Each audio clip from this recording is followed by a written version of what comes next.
Meeting will come to order. Do we have this on? It is on. Meeting will come to order, please. I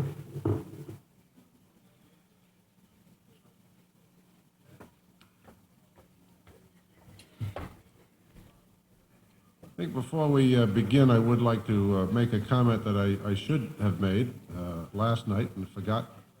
But we should thank the people who run the audio-visual capability here for us, and the people who man the cameras. They serve, I think, without pay, and they do a really good job, and I think we should give them a hand. Thank you very much.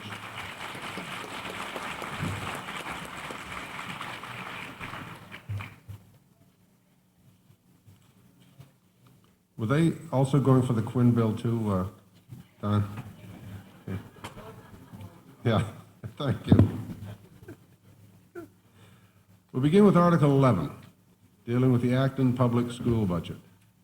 Ms. Harding Barrett moves that the town raise and appropriate $12,971,018 for the Acton local schools for the period July 1st, 1997 to June 30th, 1998, and to raise such amount, $144,000 be transferred from free cash, and $12,827,018 be raised and appropriated.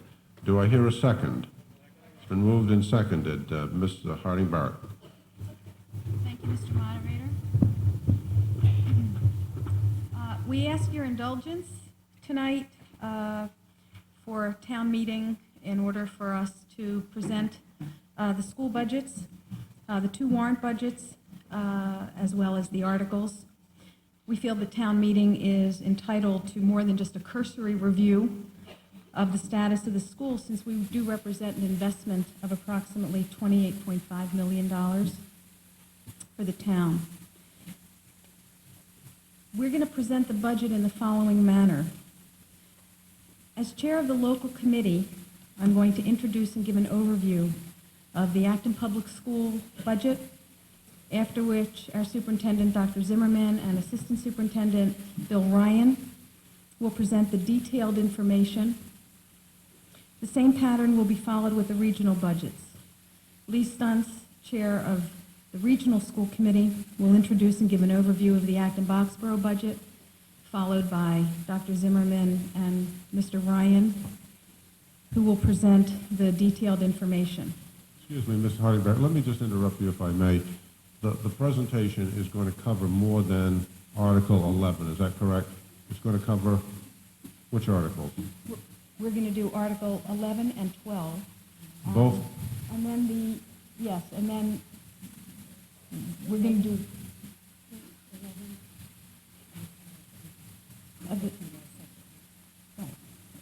the local budget, the regional budget. All right, so you're going to cover more than one article. Then what we should do is take... We're going to do the local budget. Right, but your discussion now is going to cover more than one article? No. It is not. Okay, fine. I thought it was going to cover both. Fine. Okay, fine. Go right ahead. Okay. Excuse me. The approach that I just described matches the roles of the school committee and the administration. The school committee's primary responsibility, according to law and under ed reform, is to make policy, setting the budget, and we appoint the superintendent. The day-to-day operations of our district are left to our very capable superintendent of schools and the administration. What this budget presents tonight are key decisions which the committee has made.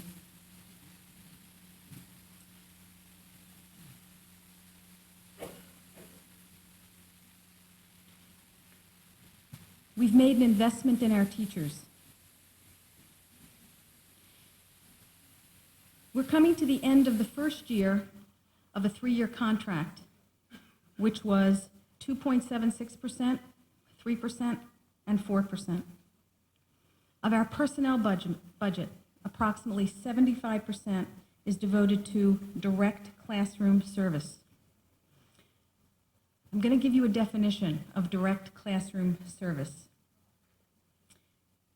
This has been a chronic issue, and every year we're asked what exactly that means. Defining that term really requires thinking along a continuum. At one end is the instructional program, where we have teachers, classroom assistants, books, instructional equipment, athletics, etc. In the middle of this continuum are the utilities, without which we obviously can't run our schools. We also need support personnel, without which the school couldn't run and the teachers would not be able to teach. So we need library materials, staff, secretaries, principals, specialists, and our custodians. And on the other end of the continuum are things like transportation, our food service, which is self-supporting, and most system-wide support.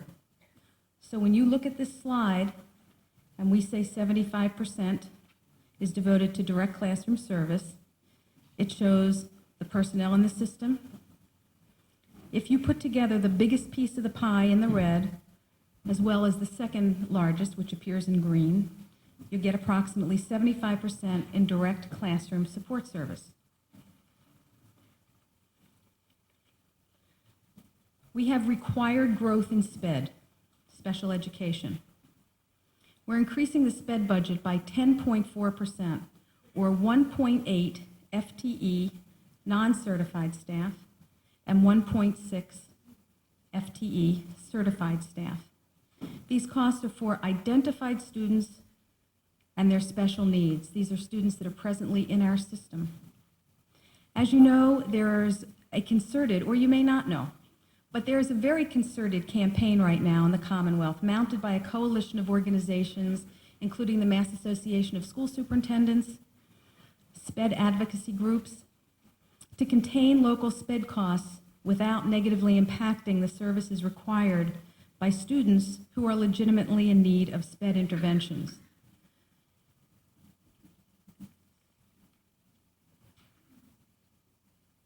We are trying now to restore some things that were once cut. This is the restoration of a reading position. Once upon a time, in the Acton Public Schools, we had 3 reading specialists. For the last few years, we've had reading assistants, but not full-time and not in every school. We don't have hard figures, but we do believe that the more reading instruction children receive early in their education, the more serious problems, such as those possibly requiring SPED services, will be greatly reduced.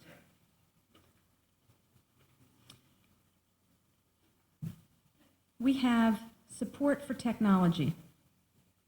This first slide shows you what is currently being spent to support our instructional technology efforts with regard to our personnel. This slide shows you the learning materials and the maintenance costs. We're not requesting more equipment through the appropriated budget. Rather, that will be done through a separate warrant article.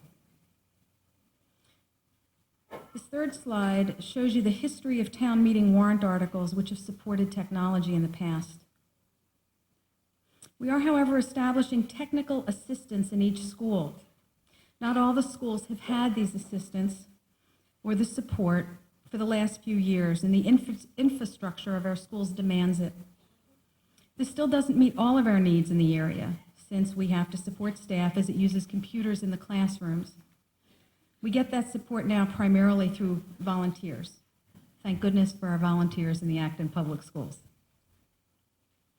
The mentoring program is a $20,000 investment, which assures that the new teachers have the support they need for proper induction into our school system. For 1997, this September, this is a mandate through education reform. No new choice students. The cost, which formerly were covered by the revenue from choice, now has to be picked up by the appropriated budget. These are essential services, and our own children are now taking the seats formerly given to our choice students. For the next year, this represents 3.0 FTE non-certified staff and 0.5 FTE certified staff. The response to growth of enrollment We've added 6.8 certified FTE in order to staff the additional students that we have enrolled since last year's town meeting, as well as those we're projecting. The numbers have grown from 2209 for 95-96 to 2366 projected for 97-98. We're projecting an addition of 157 students.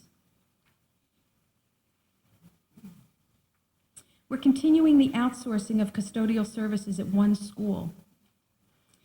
It was an idea adopted from business, and we used it to save some salary costs by outsourcing at 2 schools. We weren't satisfied by the performance of 2 companies in one of the schools, and so we returned to hiring our own custodians. This is one of the many cost-saving measures that we've adopted. These slides show you the range of cost-cutting measures we've incorporated. We continue to assess their effectiveness and to search for new measures that are appropriate for us. For instance, as we move to new construction, we'll examine the gas and electric savings which might be possible in the future. This is a new item to the budget, leasing new buses. Well, we could lease new budgets too, but we'll just stick with the budgets for now, the buses for now. I'm not going to even try that again. We used to be, once upon a time, on a 5-year replacement cycle. This time it's actually taken us 7 years and 100,000 miles per bus to replace our buses. So we're at a point now when we need to go through this process again. We're asked each year to explain how we've contained transportation costs. For 2 years, we've gone out to bid. No one can offer the kind of service through open enrollment we need at a lower, that we need at a lower price than we can ourselves afford at the local level. Many schools don't want to be in the business of owning the transportation. We do. We do because of the level of service the community wants us to provide. Remember, we have 2 systems, and in Boxborough, we lease. We do get reimbursement from the state. This year we're spending $800,914 on non-sped transportation and receiving $400,667 in state aid for a net cost of $400,247. This is what the budget doesn't represent. Non-improvements, we call them. The restoration of curriculum specialists. Again, once upon a time, we had 3. Next year, there's going to be 1 position for the entire Acton Public Schools for science and social studies. There should actually be 4, given the size of our school district and the demands placed on our staff to maintain cutting-edge curriculum, specifically in view of the new state curriculum frameworks.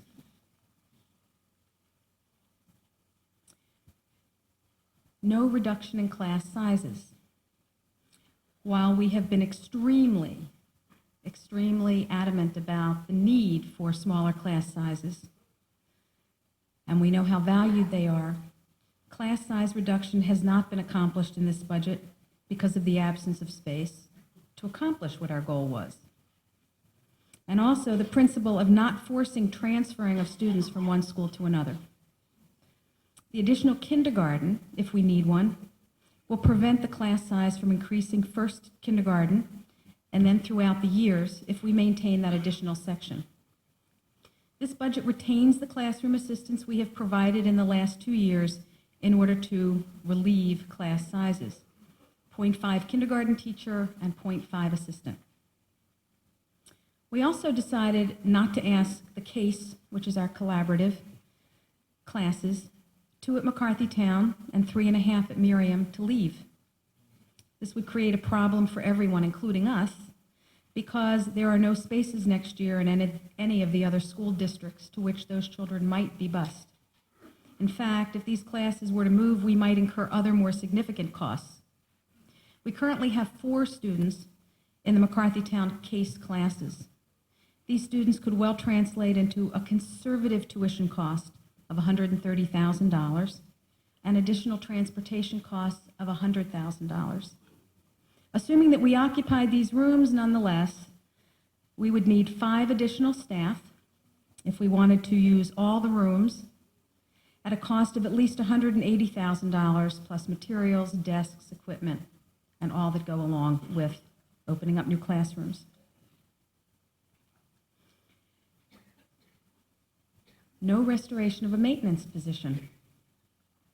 We cut that position when we lost the first override. While we do need it to help maintain our buildings and defray major costs, the committee decided that this was a place to hold the line.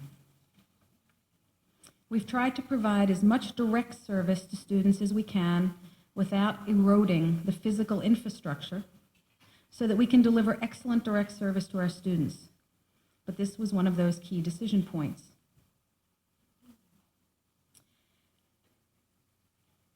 The contingency for SPED, or the non-contingency for SPED.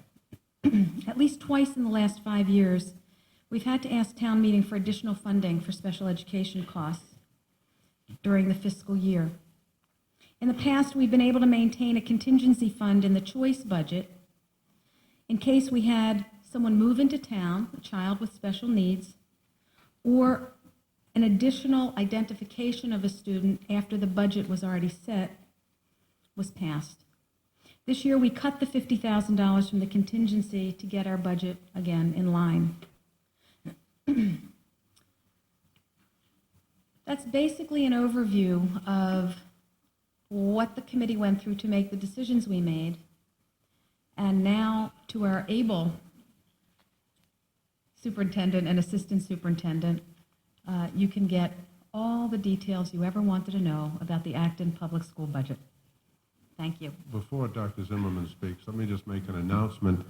There's a Nissan 525 ZTJ, gray Nissan that the lights are on.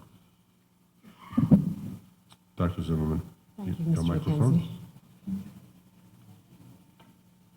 How did we get to the budget that Pam described in her overview? Once again this year, we used a process which started with setting goals.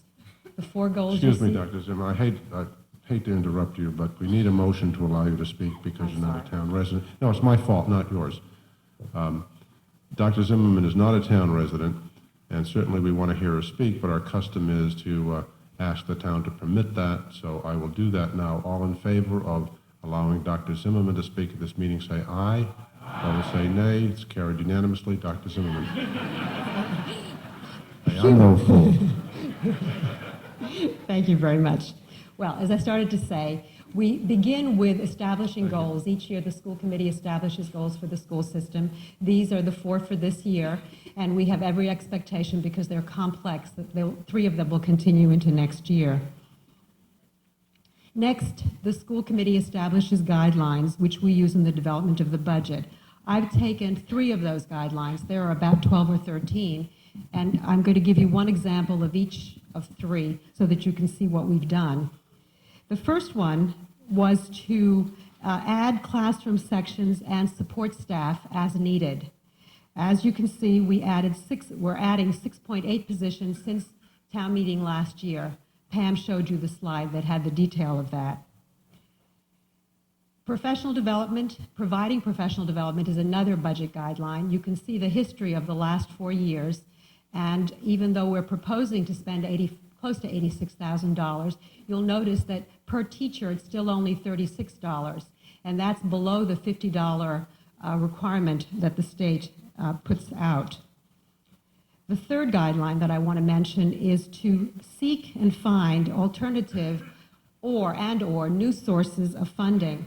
This year, 1996-97, we have managed to get close to $160,000 worth of grants. We have a full-time grants writer whose job it is to oversee the procurement of all of these grants. But in addition to the number in front of you, we were also able to get from the state another $77,000 through two technology grants. So we've done quite well this year. The next section is a comparison of the metrics that we've used in past town meetings.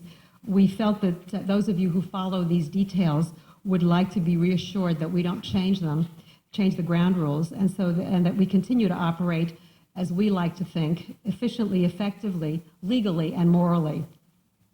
It is important to remember, for us as well, that this is a very complex school system, K through 12, although I'm only talking about the K through 6 at the moment. And no one can be expected to remember all of the details and the relationships simply by listening to us talk for half an hour, even though we do try to be very clear and to use a lot of slides. This is the budget we're proposing for next year that we're asking you to approve today. It represents an 8.9% increase, as you can see. What accounts for this increase, this $1 million increase? We've been referring to these increases as drivers. What's driving the increase? Well, first of all, enrollment growth. That amount of $359,724 represents positions that we have added since last town meeting and that we're projecting for next year, as well as some staffing that was formerly in the choice budget. The second one, restoration of previous cuts, is the reading position that Pam mentioned, as well as a piece of the transportation assistant, which has come out of our Case Transportation, Case West Transportation. Personnel from revolving accounts, a mechanic and computer assistants have come out of other accounts. Instructional supplies, we've taken this opportunity this year to raise the per pupil expenditure for elementary schools a little more than we would normally have done, because we feel the discrepancy is quite great between the elementary and the secondary schools, and so this represents $113 per student. The health insurance and Social Security, health insurance is for new staff, and Social Security is a federal mandate for employees who are not in the retirement system and whose retirement needs to be matched. On this slide, I'll only comment on this last one because the others are fairly clear. It's what the title says that they're for. But salary adjustments in other categories.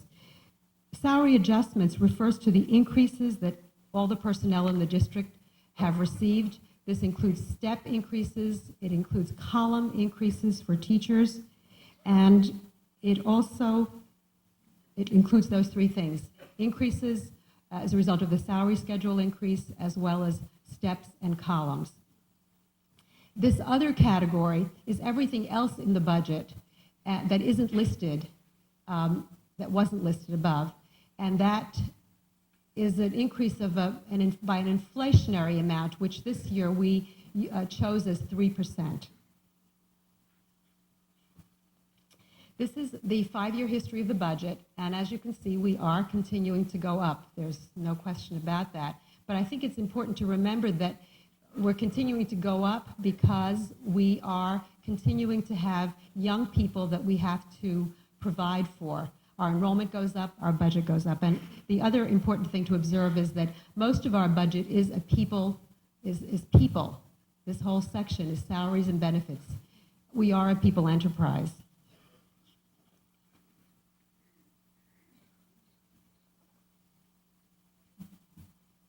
I have a few slides here.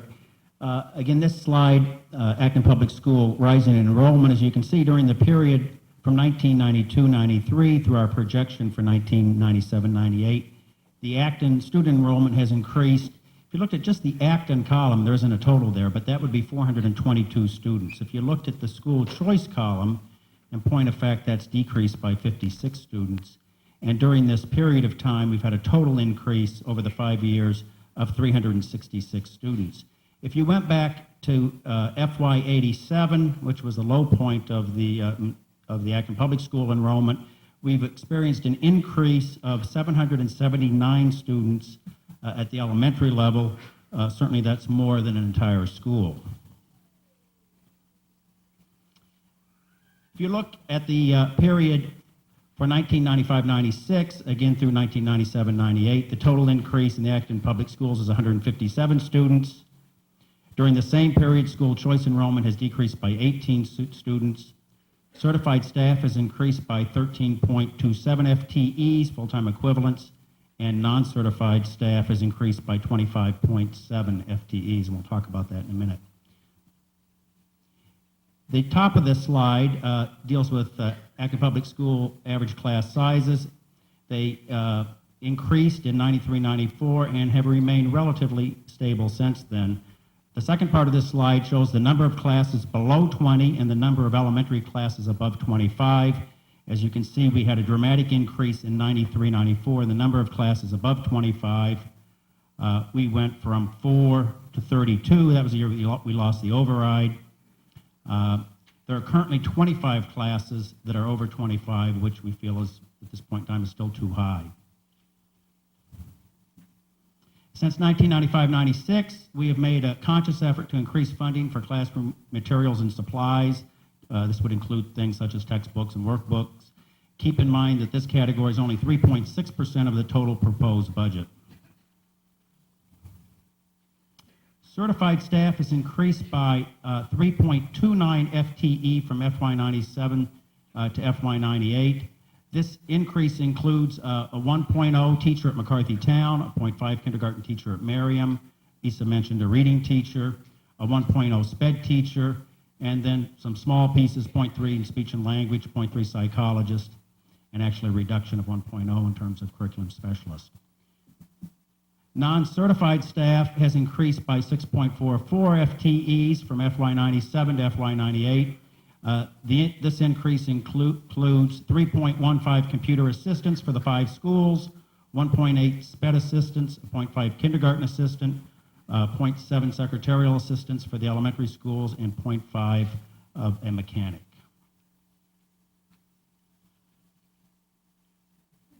Before I share with you this wonderful pie, Dr. Harding Barrett would like to say something.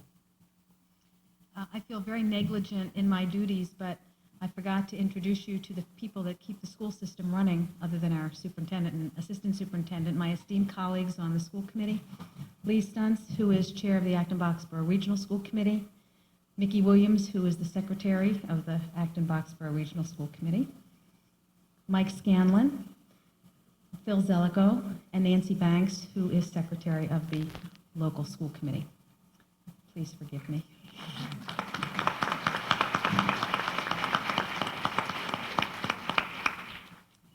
This pie chart says it a different way what I said earlier when I showed you the 5-year history of the school budget. It's the 4 major categories: personnel, contracted services, materials and supplies and equipment. And once again, the largest portion of the pie is the personnel piece. Which brings us to the next pie.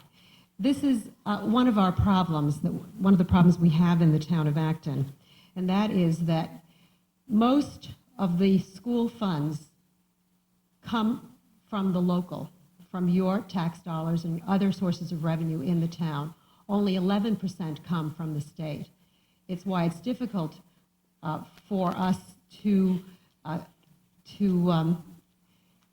ask you to give us as much money as we would like to run our schools, because we understand that the burden falls on you. As you know, choice, which has provided us both with wonderful students when we had empty seats and also with lots of revenue when we had those same empty seats, is now a thing of the past. And this chart, which shows you the entire history of the choice, because it began in 1992, you can see how it went up like a bell-shaped curve and is coming right down again. And we, as you heard Pam say, no longer have space for choice students. But what that means is that the personnel and other categories that I mentioned a few minutes ago that we were able to support out of choice now have to come into the appropriated budget and again become the responsibility of the town. We are very fortunate in Acton. We have a lot of very generous community members, a lot of very generous parents. This slide shows you where some of our non-appropriated revenues come from. I think you know that we apply for every grant that is moving. Not every grant that moves comes to us because we don't always certify for those grants. We're not always appropriate for those grants, but we apply for everything. We've got wonderful relationships with some of our corporate and other business partners, and we've been the recipients of many corporate gifts. You can see that this includes school choice. There's still a piece of school choice here. This includes our grants. Here, this pink section is parent volunteers. We don't have an absolutely exact figure, but we believe that this proportion is correct. And then, of course, parent fundraising. And as you know, in the last couple of years, we have a new local education foundation called EdFab.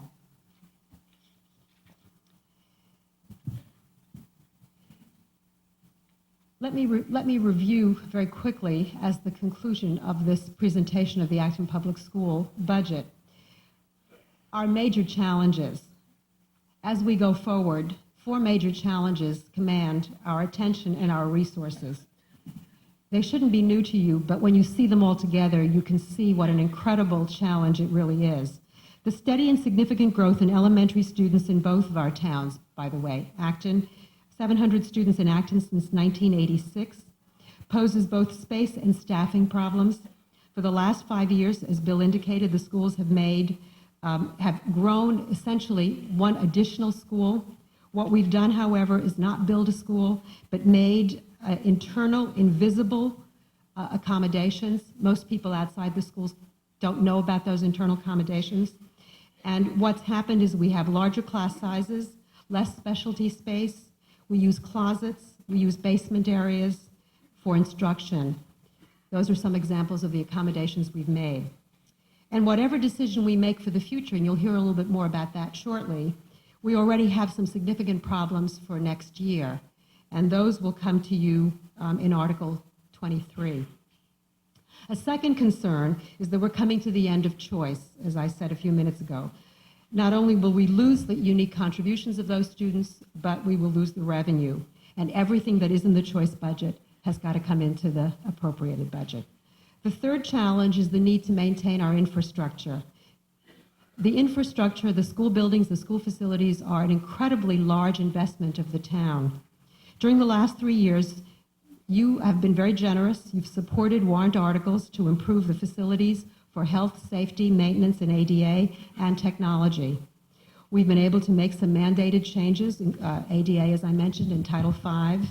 We've improved our playgrounds and our buildings. We've built a technology network.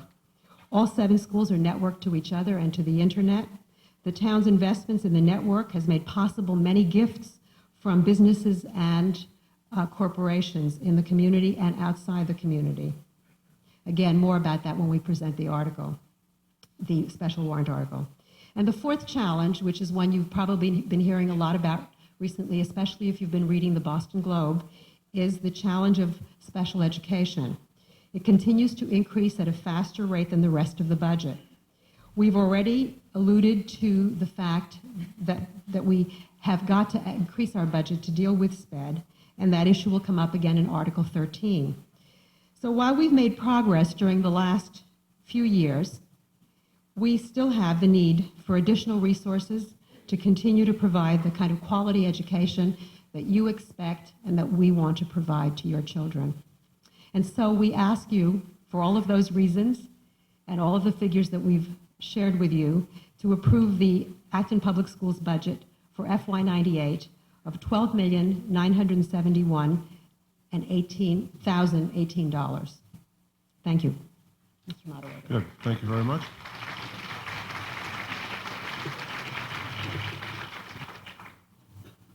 Are you going to need to refer to those slides? Okay, thank you. Have comments from the Board of Selectmen, Mr. Mullen, The Board of Selectmen recommends approval of this article. and from the Finance Committee, Ms. Cypley. The Finance Committee also recommends approval of this article. Our analysis has concluded that the money is being well spent in the local schools, that we're succeeding in providing positive environment and diverse educational opportunities at the elementary level. We are concerned, however, that programs are being put in place that it will be difficult to pay for in the future without an override. Oh, and I also want to thank the administration and the school committee for responding to our many information requests this year It has really helped us to better understand the budget, so thank you.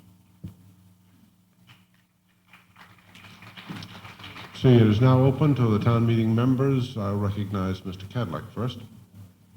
Moderator, I'll start with the same question as I had last year, and I'm sure you anticipated it, so you have the answer ready.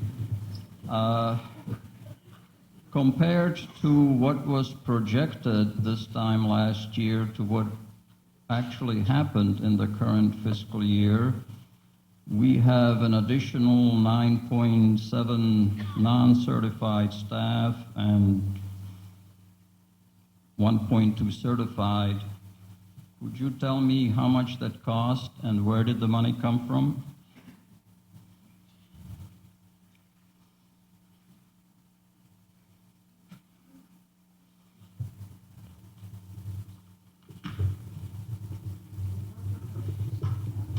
I expected you would be.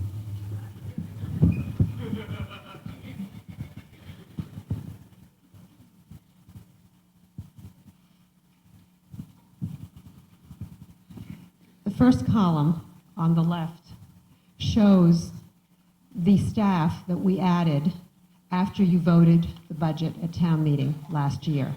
We added staff in the fall because we discovered some new issues and new problems and new needs. For example, in the very first box at the top, you'll notice that we added a teacher at Miriam.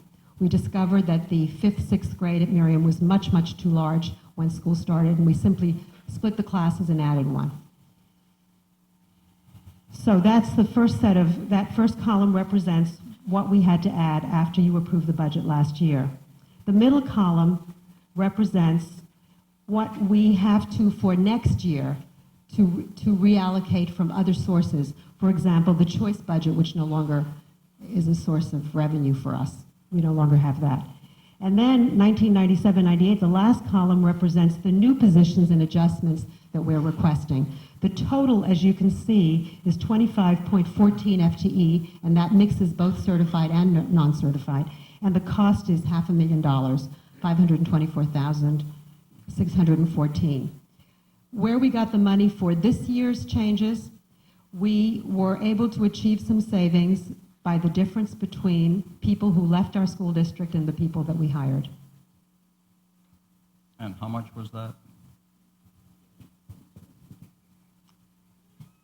Let's see, we're talking probably, have you got a figure for us? 60,000. 60,000 certified. So about 60,000 in the certified box and about 60,000 in the non-certified box. So for $120,000, we were able to hire 1.2 certified and 9.7 non-certified. That whole column right there. So it's not very expensive to hire non-certified Yes, that is people. quite correct. One of the reasons that we have attempted to solve some of our class size problem by adding assistants is that it is a more cost-effective way to achieve larger numbers of adults in a classroom with students. No. Just so I'm clear, we're talking the same apples and apples. These are FTEs, full-time Yes, equivalents. yes. We're not talking partial jobs. Well, we're So- talking more people than the numbers, but Sure. we're talking full-time equivalents. But the numbers in this handout are full-time equivalents, therefore my 9.73 are full-time equivalents that you get 9 off for less than $120,000. Yes, because most of them are non-certified. That's less than $10,000 a year, That's correct. or, well, more than $10,000, but not much more. That's correct. Gee, must be I- better than working at McDonald's. We're very lucky that we have quite a few people in our community who are willing to help us in Let school. me point out that I fully agree with you that this whole budget is driven by personnel cost, which is why I tend to focus on it. And I just note, and I hope you confirm this, that from 95-96 last fiscal year to the projected next year, the enrollment, in fact, as shown here, will go up by 157, which is some 8%, and the certified staff goes up by 13 full positions. Is that a correct reading of these numbers? Is that correct number? But while Bill is looking at the numbers, I will tell you that in FY96, which was last year when you talked with us, we had projected more students than we got. But for FY97, we projected fewer than we got. You're quite correct that in the 2-year period since 1996, we have enrolled 157 students total, more than we expected. We have increased by 17.8 FTE certified staff over the 2 years and 24.8 FTE non-certified staff. A lot of that is due to special education and also, as we were discussing a few minutes ago, to classroom assistants. The reasons for a larger than might be expected increase in the FTEs is that enrollment growth, probably if you just thought about enrollment growth, it would result in only about 10 FTE, but we've had improvements such as reading, the reading specialist that we just talked about, special education accounts for some of those numbers, and then of course, as I mentioned earlier, and is listed up there, reallocation from choice and from case transportation. Well, if I may just react to the last thing you said, I'm not asking how is it being paid for, but simply the raw numbers that we are adding 13 certified staff for the same time period that the enrollment is going up by 157. I just want to know if we're together on that. Right. So we're adding a certified staff position for roughly each 12 and a half new people, new students. Again, let me repeat that it isn't a 1 for 25 correspondence. No, it's 1 to 12 and a half. Because some of those people do deal with classes of 25, some deal with a few children because they're special education teachers. Okay. I just want to say all this so that the point that I'm going to make makes a little more sense to the people here, and that's that I think we're adding people at a rate which is unsustainable, which is not justified by any of the numbers, either the actual enrollments, by past history, by our actual experience on what happens, and 8.9% increase in this budget with really just a minimal increase in enrollment, 2%, doesn't make sense. It's not justified. I know the majority of people here will gladly vote for it, but one of these days, it's not going to work, and when you add people, it's extremely difficult to then decrease the staffing. I would like to point out for any of you who want to do the math that this is full of very good information, including things like if you take the total number of certified staff and divide it into the actual enrollments, you get numbers like 18, 17, excuse me, 16.53 for the current year, and for the next year, ratio of students to certified staff, which is considerably lower than the 25 classroom ones, which simply tells me that we have a lot of certified staff in the K through 6, not in the classrooms. And to me, that's a problem. I think the budget is going up much too fast. I'm going to vote against it. And I hope that at some point we stop this increase before we really have unsurmountable problems. And let me say one last thing, and that will be it. When you see the enrollment and hear that we've added 700 students, that's very impressive. But for the period of 1967 and 1978, I just looked it up. I don't have that good a memory. These same 5 buildings housed upwards of 400 more students than what we have now. Those students some of which were my children, went on to do reasonably well in life. As a matter of fact, they are the ones on which Acton's well-deserved reputation for having excellent schools was built. Those students from those time periods were not educational rejects. They did really well. They had high SAT scores. They went to Harvard, MIT, and Yale, and a few other places. So this whole business of suddenly we are out of space just doesn't work. We had many, many more students than we have now and educated them successfully. And yes, we had 3 curriculum specialists, but that was at a time when we had quite a few fewer classroom teachers. There is a balance. What we're doing now is just adding everywhere without a corresponding increase in the underlying enrollment. We cannot keep it up. Sorry.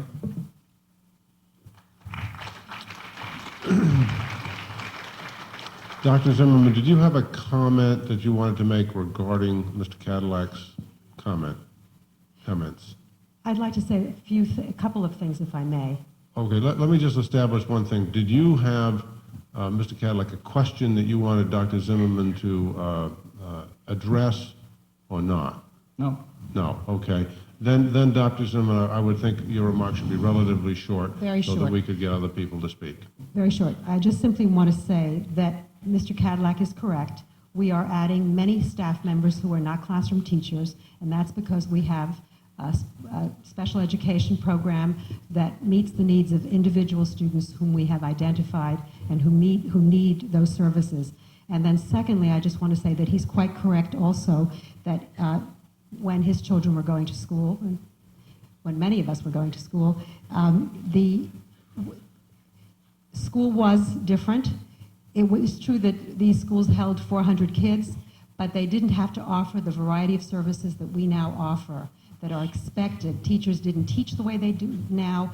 The technology wasn't available then as it is now. So he's right on both counts, but things have changed, and we are trying to reflect those changes in our schools.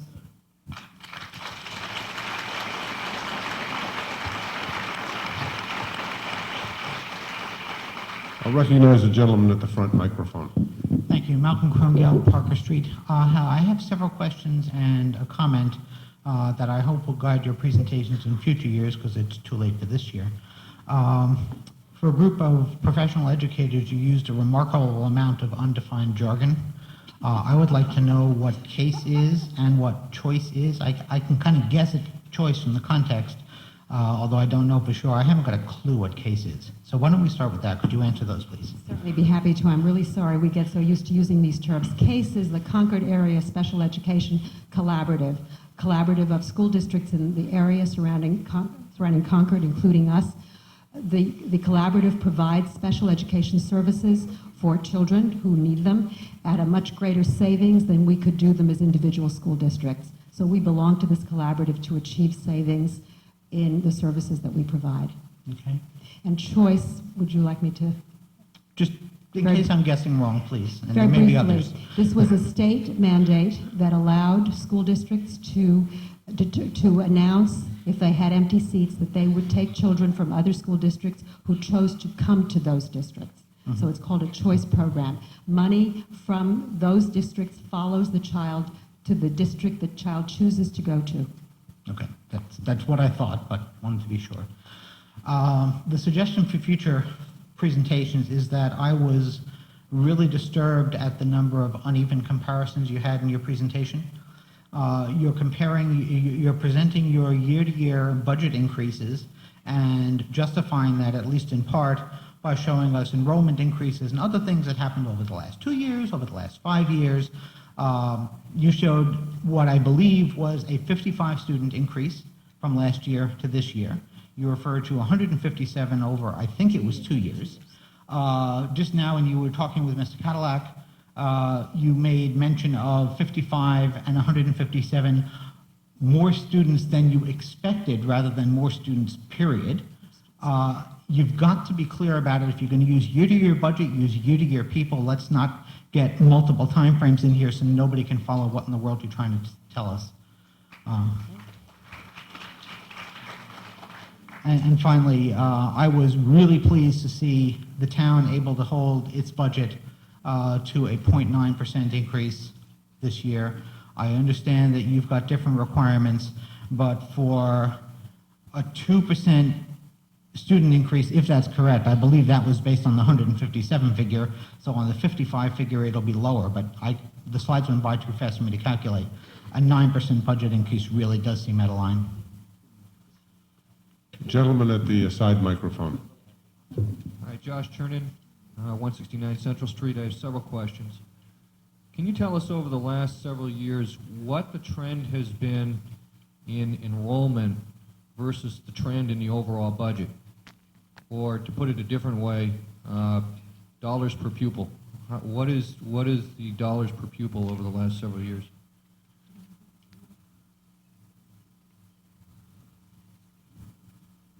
We're trying to get a slide to show you. But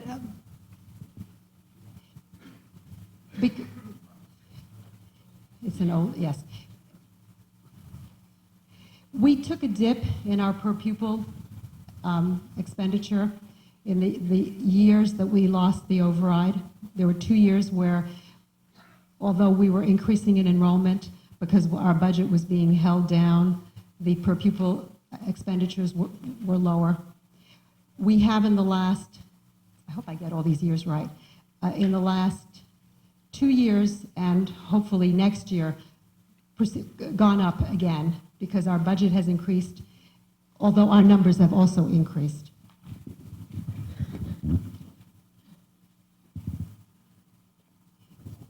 Yeah, but this is only 1 year anyway. Yeah. This is a slide that we've used before. It really doesn't answer the question that you've asked, and it certainly won't if I do it that way.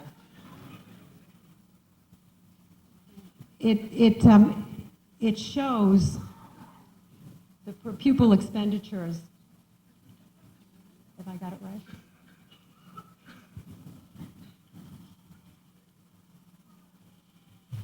Very small, hard to read. I'm really sorry. The per pupil expenditures of the EDCO communities with whom we compare ourselves.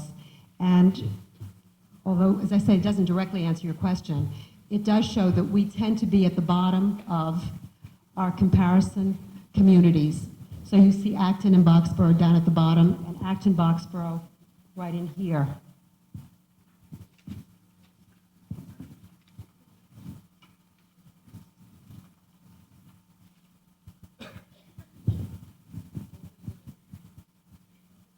The question was, could we compare the per pupil cost trend with the enrollment trend? Is that correct? That's right. So we have here 91, 92 costs, 92, 93 costs, 93, 94. We use state figures which are always 2 years behind, which is one of our problems. But you can see Acton in 91, 92, the all-day cost was $5,032 per student. In 92, 93, and I think that was the year we lost the override, we went down to $47.52. And then in 93, 94, we went down again to $44.35. So what I said was accurate. For 2 years we went down, and now we're going back up again. But our enrollment has been going up consistently. Okay. The second question is similar, and that is the ratio, if you just take the overall number of teachers or teacher equivalents and divide it by the number of pupils in the K through 6, do you know what that ratio has been over the years? Over the years, I can't give you that kind of a quick comparison.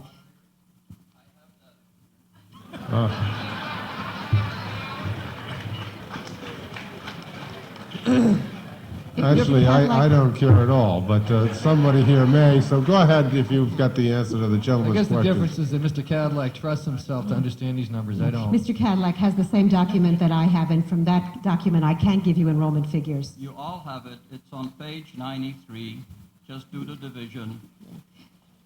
So I can give you the figures, but you'd have to do the division. That's why I Alright. said we don't have it. All right, I can do division.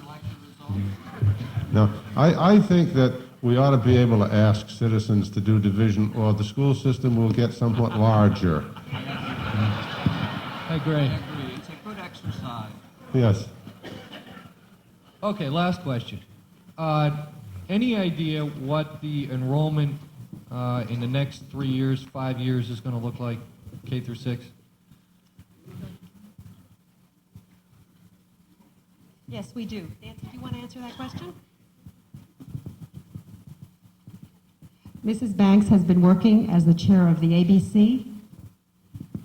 Under Articles 22 and 24, we will be giving you the results of the enrollment studies that we did as part of our space planning effort.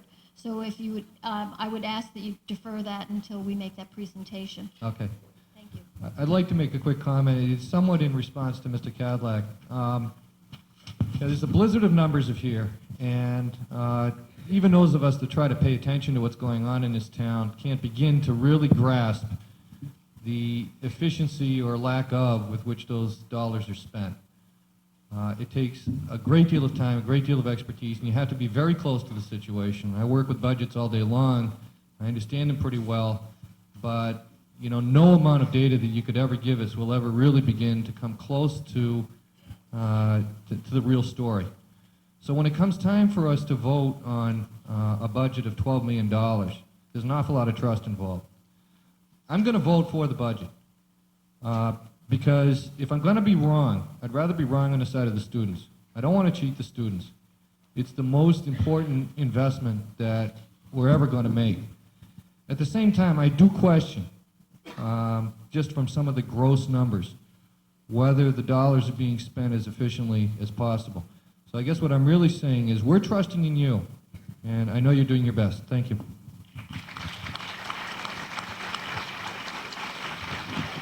The gentleman at the back.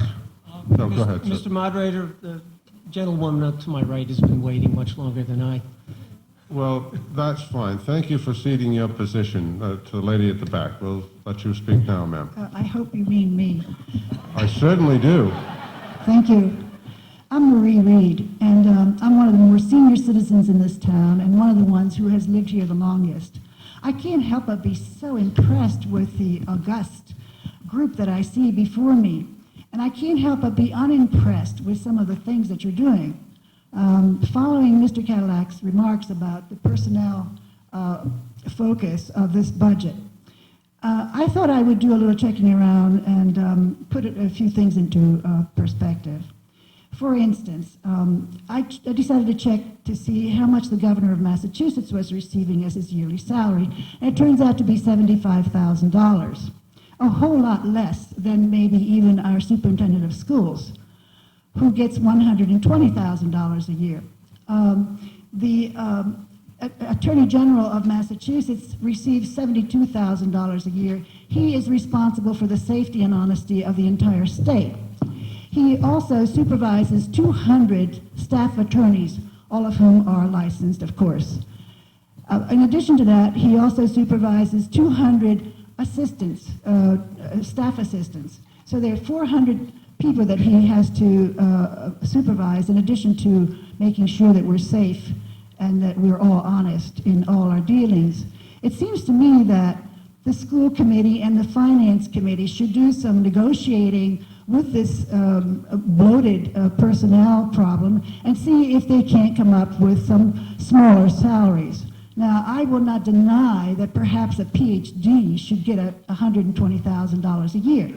What I'm suggesting is that maybe we don't need a PhD to be the superintendent of our schools. In the past, it has been done by lesser luminaries or lesser... Educated. Lesser, yeah, whatever. You know, there are a lot of other people in this town who are PhDs as well who do not receive $120,000 a year. It is absolutely incredibly wrong and incredibly false to say that this is for our children. It certainly is not. My children graduated from this high school. And the reason that they did well was because they came from pretty bright parents.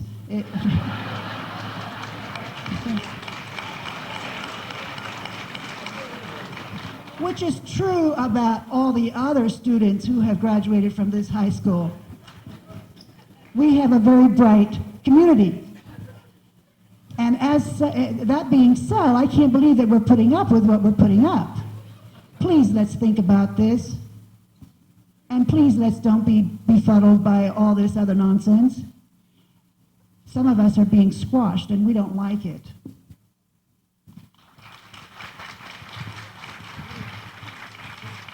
Ms. Harding, but you look like you're going to speak, is that right? Do you feel that there's something that you need to say now? Are you going to correct an error that was made? I feel the need to speak. Okay, go ahead. First of all, yes, Dr. Zimmerman does have a PhD, but she doesn't make $120,000 a year. She makes $100,000 a year, which is comparable or somewhat less than some of the other superintendents. I wish I did with a PhD, but we'll leave that aside. We have a massive SPED issue in this community that I don't think is clearly understood. When we talk about personnel here, we may have one full-time person dealing with one child all day long. We have children with... Ms. Harding, I'm going to have to interrupt you because I think, I know that you've got some great stuff to say, but really I think you're making more argument for the budget, and I think there's no question on the table now, so I'm going to ask you to bring your remarks to a close in a second so that we can move on to the people who have questions or want to speak pro and con. Then I'll leave it for now. Okay, thank you. Gentleman at the back now, who's been patiently waiting. Thank you, Mr. Moderator. Dan Klein, Old Stone Brook. I'm pleased to say I've been a resident of this town for 20 years, and this is my 20th town meeting, so I, too, can speak to some history. And part of that history is that year in and year out, I have heard, as many of you have, the same arguments on both sides. On the one hand, I kind of think they're a little tired. On the other hand, they do need to be aired every year. There are 2 points I'd like to make. The first is the question of comparisons of today's academic situation with that of when we were younger, or some of us who have older children, when those children were younger. The world has changed. If the world hadn't changed, Acton would still be supporting a one-room red schoolhouse with all the grades in one place, but that's not the case. At the same time, I am proud to say I too graduated from a fairly substantial university, but I don't think they take me today, and it's not because I've fallen behind, it's because the standards have changed. Students need to learn to make decisions more quickly. They need to learn to do more things. They need to learn to use more tools. So with all due respect, the comparison of today with many years ago, I believe, is an inappropriate comparison. The second point I'd like to make is the law of averages.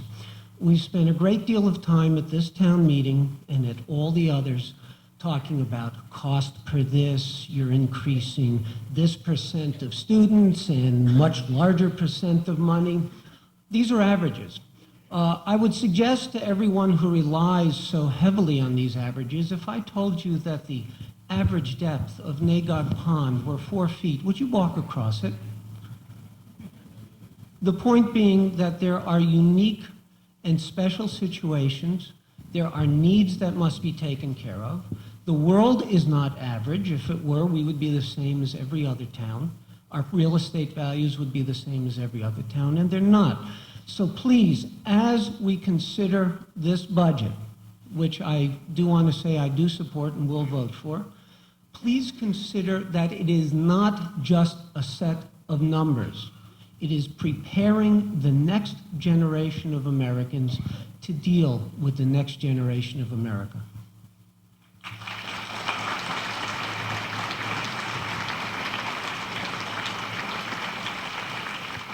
I'll take the 3 people across the front next. The lady at the side microphone. Hi, my name is Jane Olson. I live on Wingate Lane. I heard really concerns me that the Finance Committee had said that the rate that they're spending, they're projecting an override within the next year. And I'd like to know what the Selectmen and Finance Committee are going to do to prevent this from happening. I think that that's probably subject for a different article, because we're talking about the school budget now, Right. and I don't think... But I thought they were saying that the rate that the school budget is increasing is going to be causing that. I think Was that correct? that's speculation for a future year, and I'd prefer not to get into speculation as to what's going to happen, unless we can do it very quickly. Can we speculate quickly? Because we're really talking about this motion, this year, Right, and but these figures. What I was hearing is that I know what you these figures are said, causing madam. that. I know what you said, and we'll get to it. No comments? Did we have a comment from the Finance Committee? Another year, so we'll, okay. Any comment from the Board of Selectmen?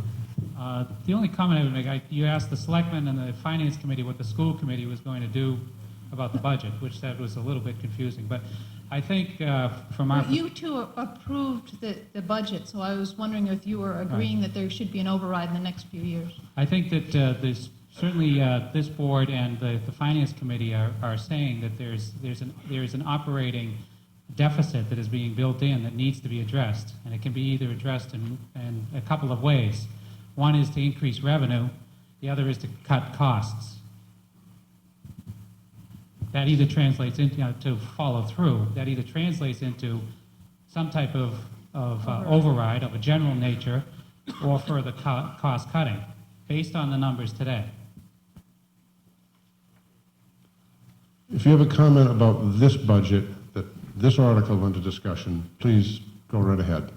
All I can say is that what I was hearing is that what they are proposing with the increase in personnel, it's going to cause us in the future to have an override. So I have great concerns over that, and therefore I recommend not voting for it. Gentleman at the front.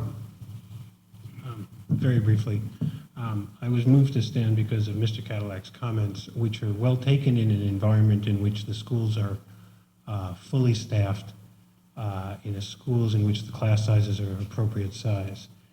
I believe we have some catching up to do. It doesn't surprise me that the growth may be a little bit above the growth in the size of the population. And the second point that was made frequently was we grew up at a time when our class sizes were quite... I went to a school in which my class size was 36. The number one lesson I learned from my father was he intended for me to live a little better than he did. I intend for my children to live a little bit better than I do, and for them to get a little bit better education, a little bit more opportunity. We spend a lot of money in this town on a lot of things, individually, collectively. I moved here as many did for the school system. I commend you for excellent work, tremendous work on this budget. I intend to vote for it. Thank you. Mr. Grosser. Mr. Moderator, it's always difficult to rise to speak against a motion that's for a worthy cause. And I think nobody here would deny, whatever their feelings about the budget, that the education of our children is one of the most worthy causes in town. However, there are times when one must do so. I would start by saying that I do not believe the town has been ungenerous in its funding of the school budget in the last 5 years. Last year, for example, the local schools received an additional $1.3 million, some 12.5% over the prior year. This contrasted with 4.5% increase in enrollment. The prior year, the school budget was increased by $1 million, a 10% increase, corresponding in contrast to a 0.8% increase in enrollment. The prior year to that, the school budget was increased by $500,000. This is about a 5% increase in contrast to a 3% increase in enrollment. So in every case, one has seen the school budget far in excess of enrollment. It has also been significantly in excess of the tax base increase with Prop 2.5. It's been in excess significantly of inflation. It's been in excess significantly of the increases in the town budget and all the under the town departments. And as I've said, it's been significantly in excess of the enrollment in the schools. Thus, the current requirement for a $1 million increase, amounting to nearly 9%, in contrast to a 2.4% increase in enrollment, is not a single action to make up for a poor system or a one-time problem, but a continuation of a budgetary system which refuses to live within the town's ability to raise taxes. It's been possible for the last few years, due to the generosity of the town, some guilt over the level funding of the school budget early in the 1990s, and the large excess of free cash which the town once possessed. As has frequently been noted by the Finance Committee and the Board of Selectmen, we face harsh times ahead.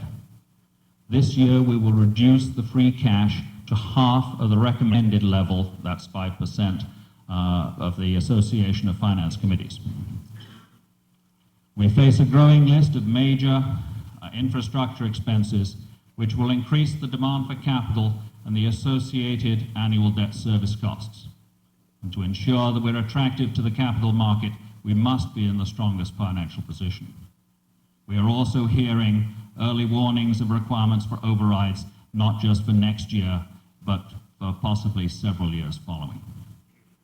One must also point out we are currently in a strong economy. We cannot expect that economy to continue at its current rate forever. This is not the time to continue spending long beyond our means and drawing on our savings. It's not the time for a $1 million increase in each of our school budgets. We must learn to live within our means, and now is the time to do it before catastrophe exists. I, Mr. Moderator, move to amend the budget amount to an amount of 2.5% increase over last year's budget. Can you turn that into a dollar figure, please? In my head, I can't, Mr. Moderator. Well, I would like it, in fact, explicitly stated as the 2.5% increase. I'd prefer not to take the motion that way. I'd like it turned into a dollar figure. If you want, you can certainly work that number out with the school committee and then make the amendment with a dollar figure in it. If the school committee would provide me with a number of 2.5% beyond last year's budget, as declared in their numbers, I will amend it. Fine. And while they're doing that, I will take comments from other people. As soon as you have the number, I will give you the floor. Thank you. Okay. Gentleman at the side, microphone. Jim Corwin, 70 Maple Street. Well, my question was partially answered, so I'll try to deal with what I felt were some details that weren't quite clear. First, this graph on page 92, these numbers, I take it, do not include the money, the choice money you get. Is that correct? Yes. Yeah. So if we really wanted to see the per pupil spending, we'd have to add that money in and then divide by these numbers on page 93. Correct. Yeah, that's the first correction I'd like to make to what's being said. The other thing is, I would sort of like to know what we're actually spending, not on per pupil on all children, but really on regular students per child, per regular child. And that I also wouldn't get by just dividing these numbers, because special education is a requirement by the state and the federal government. Mr. Corwin, what I can do for you is put that slide from EDCO back on again, and you can see the comparison. If I could get that slide that we had a few minutes ago, I can show you what the difference is, but All right. It was sort of a little hard to see, especially from Well, here. I'll read it to you. All right.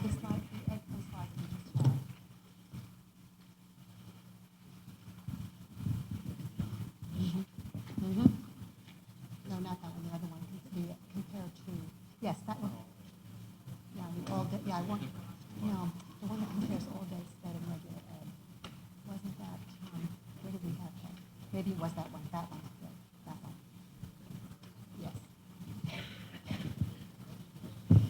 Yes. This slide will give you an idea of the comparison. It's not exactly the answer to your question, And I need to straighten this out again. This is a little bit taller than I am. Let me get Acton up there.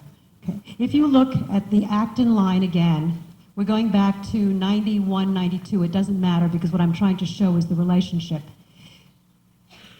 This is all day, which is combining special education and regular education. It's an average of the two sets of costs. So if in that year it was $5,032, the regular day cost for regular education was $4,330, so about $700 less than the average. The special education cost was $7,920. So that gives you an idea of the relationship between the two costs and the average cost. For this year, I don't have the figures in front of me, but we could certainly do that same kind of division. All right. I just wanted to say a couple of things. First, last year the Finance Committee presented per pupil spending, a graph of it, I believe, and that was very helpful. I would hope that in the future the Finance Committee might take that on as something they do every year. Finally, I'd like to say it's obvious to me that this budget is a compromise between the needs of the townspeople for holding down taxes and the needs of our children. I mean, this budget is not an extravagant budget for the children of this town. Far from it. It's well known that class sizes where they are today are just not right for small children. Lots of research has gone into showing this very fact. Really, in reality, the class sizes should be half what they are today. Obviously, we're not going to be doing that anytime while my child is there. However, we really should realize this is a compromise budget, if ever there was one. And I wholeheartedly support this budget. And finally, I'd like to say I would like to hear what Pam Harding-Barrett has to say about SPED, if that's possible.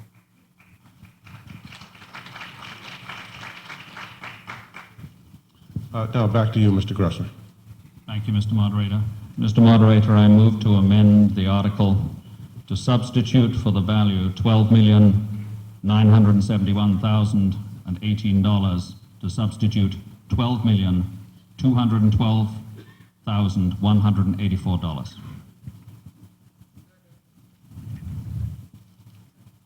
Unfortunately, the amendment isn't complete, and I'm going to have to ask you to do a little bit more work. Yes, Mr. Moderator. Because we then in the motion indicated how the $12,971,000 was going to be raised.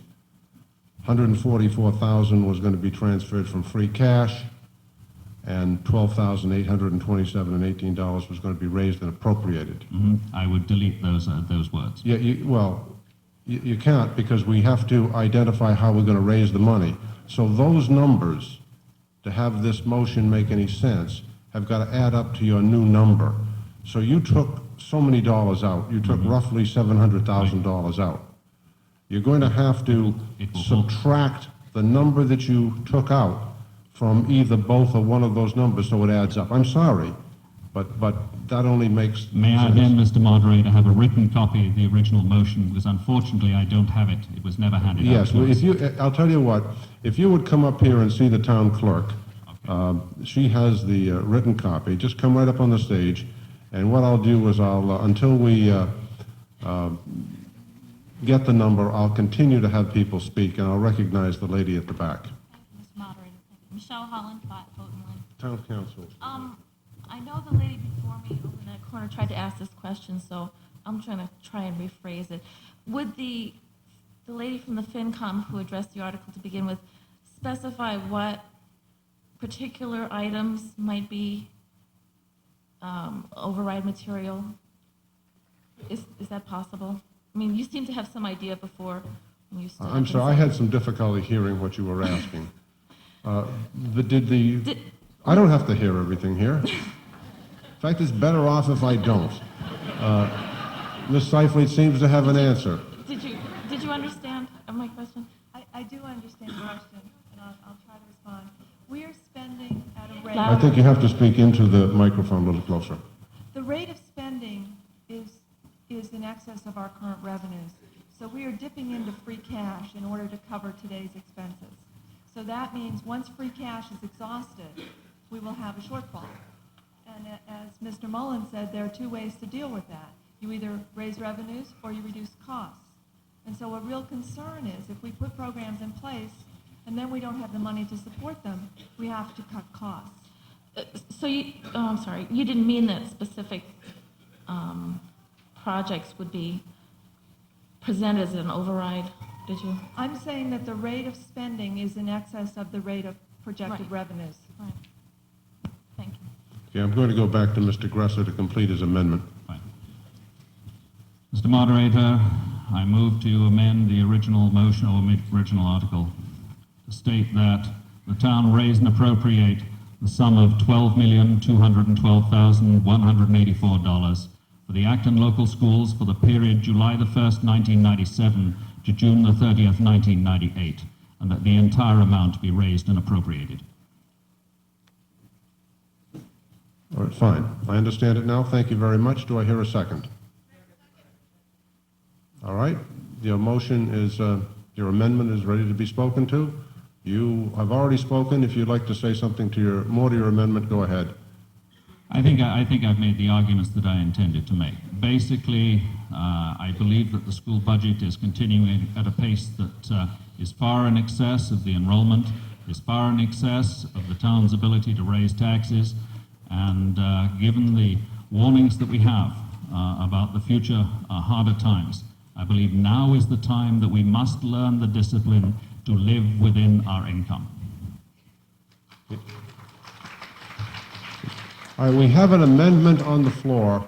The only comments that are appropriate now deal with the amendment, Mr. Gresser's amendment. It is not appropriate to speak to the main motion. So do you wish, ma'am, to speak to the amendment? I would be happy to speak to the amendment, yes. My name is Kathy Campbell. I live at 21 Minuteman Road.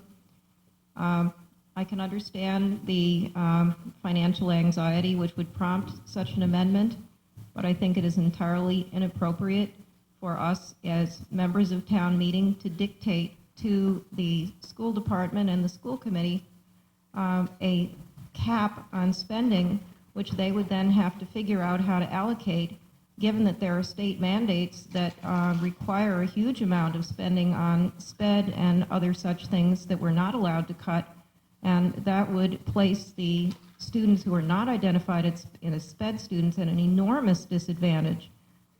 So I would hope that the town meeting would be sensible and vote this amendment down. Gentleman at the side microphone. Thank you. My name is John Campbell, 1 Minot Avenue. Making a similar comment to what people have said before about the past versus the present, this amendment is an attempt to bring us back to the past. We can't go back to the past. Right now, I happen to be in a technology-based company. Unfortunately, it's a company that did not invest properly. I'm a contractor now for digital. I used to work for digital and came back as a contractor because I figured out that was the only way that I was going to make ends meet. That company is a microcosm of what this town meeting is trying to do if it goes for reducing the budget, because that's what digital has done, is it reduced the budget and get rid of people, and reduce the budget and get rid of people to the point where you have a downward spiral. That's all I'd like to say. Thank you very much. Gentleman at the front. You, sir. Steve Olson, 11 Wingate Lane. I actually valued that person's statement about digital. I think that there's two sides to every coin, and with this budget, I believe that we are developing a trend which is unsustainable, and not that this budget itself is an unsustainable budget, but the trend that seems to go on. And as with digital, they did not rein in costs before they lost their prerogatives. Digital was a healthy company that didn't recognize that there's a trend standing in front of you and them that had to deal with the market and the emotion of the larger populace. And I think it's dangerous to ignore that for long periods of time. So on behalf of the future, I think it's easier to rein in budgets slowly than it is to slam doors later on. Gentleman at the front. I'm Harry King, 406 Great Elm Way. I would like to say that I think that the basic premise of this motion that was based upon the fact of generosity of the town. It is not generous of us to educate our children. It's an obligation that we have to obligate our children. It's an obligation where we have been educated by others before us. We have an obligation to educate our children for their future and for whatever their future may be. It's an obligation to provide the education that will be required for that future. It is not generosity.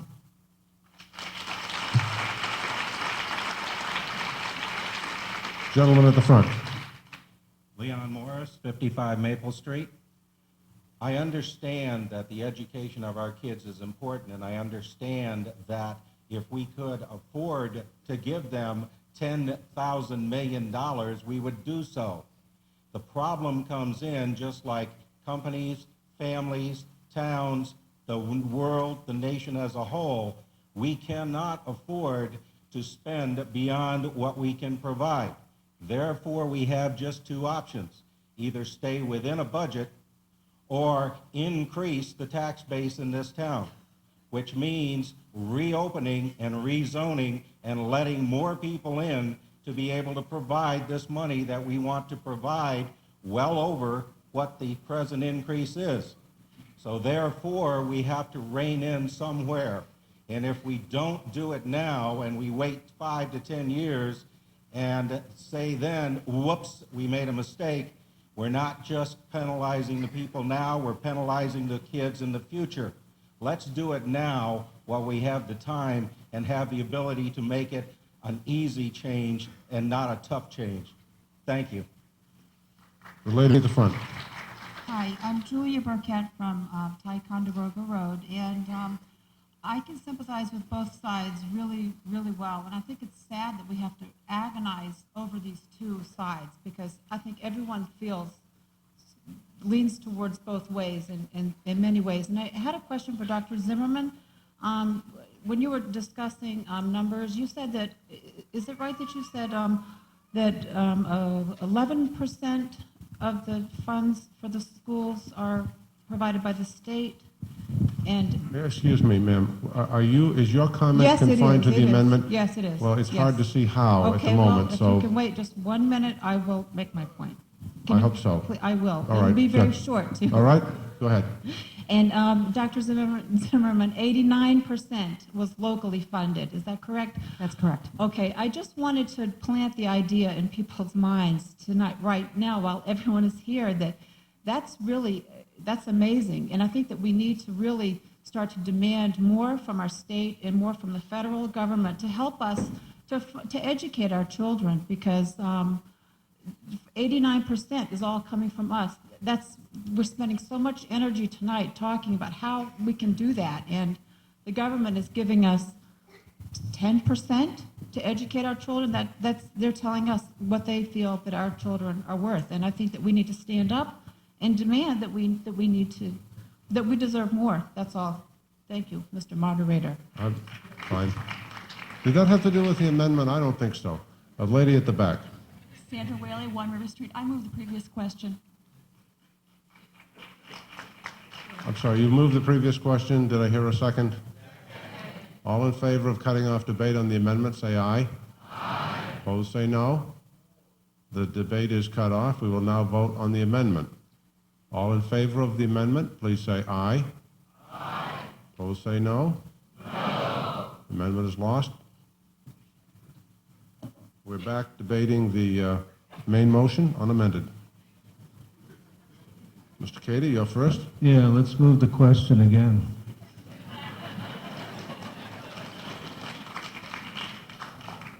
Mr. Cady has moved, and I've heard a second to cut off debate on the main motion. All in favor say aye. Aye. Opposed say nay. Debate is cut off. We will now vote on the motion as originally read with no amendment.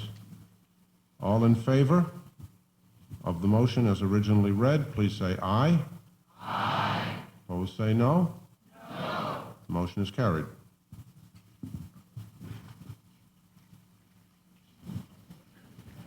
We'll move on to Article 12. Before we do that, you know, there's a comment that I would make that I think is very healthy about the town meeting. There have been years, and I've been the moderator here for 21 years, when I could go around the room and name all the speakers by name, or the vast majority of them. If you will notice tonight, I have to rely on the crutch of the gentleman at the front, the lady at the side, because I don't know most of the speakers that are speaking, and I think that's very healthy. That means we're getting a lot of new people to come to town meeting and a lot of new people to speak, and I think that's very encouraging. Could also mean my memory is not too damn good, which may also be the case. But I think it's that we have new people, and I think that's very healthy. We will now move on to Article 12. Ms. Harding Barrett moves that the town appropriate $53,000 to be used in conjunction with the funds appropriated to the Acton local schools budget for the current fiscal year, and to raise such amount, $53,000, be transferred from free cash. Do I hear a second? Moved and seconded. Ms. Harding Barrett.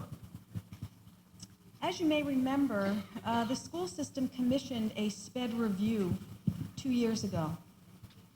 The visiting committee that came through our district had some very good suggestions for us, as well as commending us on the excellent job we were doing in SPED.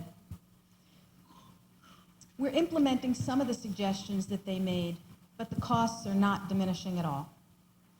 The phenomena is not unique to us, but a national trend and certainly a Commonwealth trend. However, we are actively participating in the solution. Our goal is to reduce our costs while still serving the students who really need the services. To sort of go into a moment of detail, we are a feeder, as every school system is, from early intervention. Early intervention programs throughout the state care for children 0 through 3 who are identified as needing special services.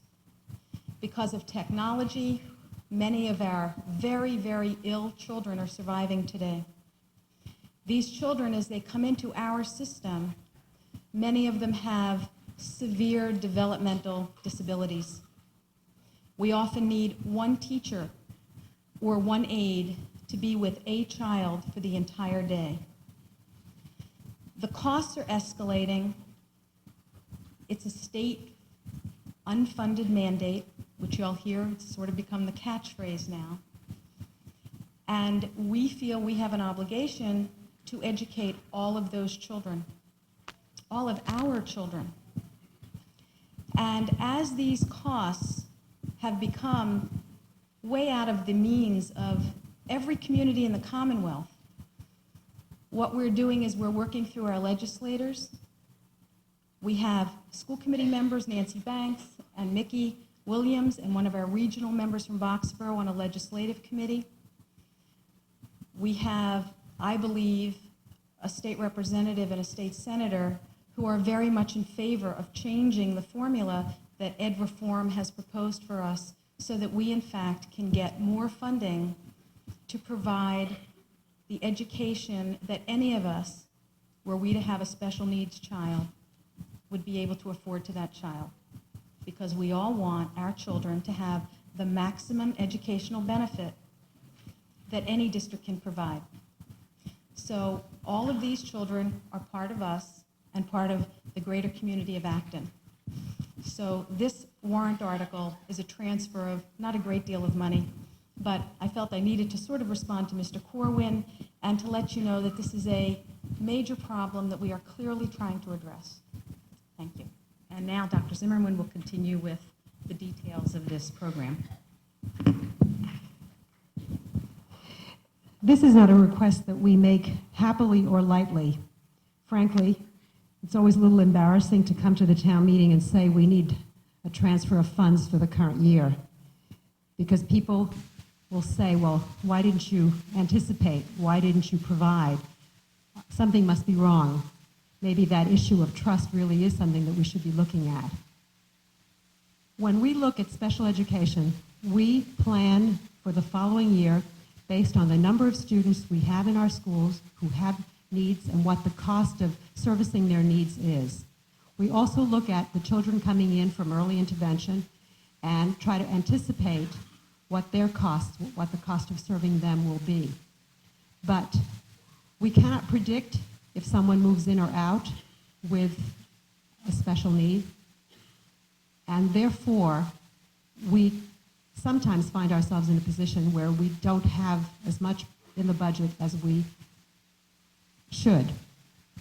As Pam indicated, more students are being diagnosed, identified earlier with more severe problems than ever before. Many of the SPED costs, like out-of-district tuition, are costs that are beyond our control. They're established by a state agency that sets rates for private and residential schools. Recently, the superintendent's organization wrote a report. They did a study which demonstrated, as Pam said, that this is not the inefficiency of any single school system or the ineffectiveness of any single school system, but a phenomenon that is occurring all over the state. As a result of that report that the Superintendent's Association wrote, a group of 15 agencies and organizations has come together to work with the Massachusetts Board of Education and with legislators to see if the funding relationship can be changed so that the burden doesn't fall so disproportionately on local schools. Recently in the Boston Globe, you may have read two articles. Actually, it was two parts of one article by a writer named Kate Zernicki, where she pointed out what some of the abuses in the system are, as well as some of the benefits of the system, what special education can do for children who really need it. We think that that also indicates that finally, after many years of behind-the-scenes concern about the escalating special education budget, that there is a will in the Commonwealth to deal with it, because if it's at the Commonwealth basis, not at the local basis, that we can make changes. The law establishes formulas, the law establishes relationships, the law establishes the kinds of services that need to be provided for different categories of special needs. We began pointing out to the school committee in the early fall that we already had some difficulties with the budget that we were voted and given, and that we requested, to be fair, that we requested. About a month ago, as we were coming to town meeting, we told the finance committee and the selectmen that we thought we'd have to ask you for $111,000, not the 53 that, I think Pam mentioned a number, I'm not sure, but not the 53,000 that we are asking you for. One of the things that we did is we looked at our integrated preschool program. The children were riding special education transportation. Special education transportation is definitely more expensive than regular education transportation. Through the work of Nancy Kolb and Bill Ryan and Steve Deasy and Pat Barry, we were able to we have been able in the last half of the year to transport these youngsters on our regular education vehicles. This saved us almost half of the amount of money that we had planned for that part of the budget. So now instead of $111,000, we're asking you for $53,000 as a transfer for this year. This is what happened. 4 students moved into town we didn't know about. 7 preschool students required more services than we thought they would. And 6 students had needs that had been identified, but they changed. The consequences for us were that we needed more specialized services, to provide more specialized services. Speech and language, occupational therapy, and physical therapy. We needed to provide more assistance, an adult to be with a child for a good part of the day. And we had to provide adaptive equipment, that's special technology for children whose disabilities require it. Hearing aids are an example. But computers are sometimes used by children who can't do certain things and need that technology. Other areas in deficit over which we have no control are legal fees. If we are challenged on a placement or a decision or a recommendation, we get into a legal process.